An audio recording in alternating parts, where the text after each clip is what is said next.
This part of Calais in northern France is one of the more depressing corners of Europe. Migrants from poor and troubled parts of the world hoped to get to Britain, but ended up stuck here.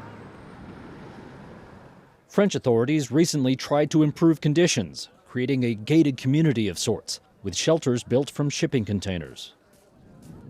But they required that migrants cooperate and provide personal data in order to stay there. Many refused. So they remain across the fence in the makeshift tent camp known by some as the jungle. I will prepare our food, you understand? Ibrahim cooks traditional North African dishes for his fellow campers.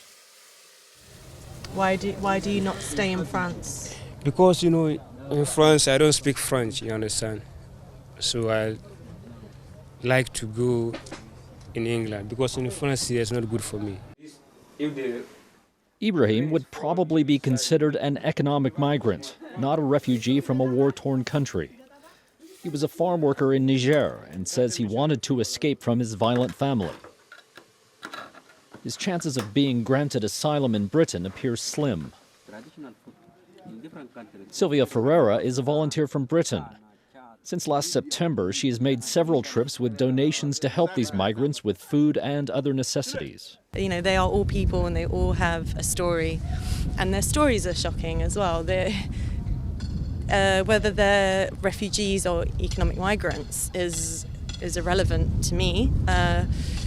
They all deserve a better chance in life, and that's why they're here. They want a better life. If they will send you to court. But Britain doesn't want them, and neither does France. So here they stay.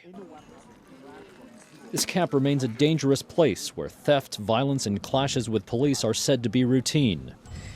The situation is not changing. Our government is not doing anything to respond to this. It isn't a crisis because they are keeping them here.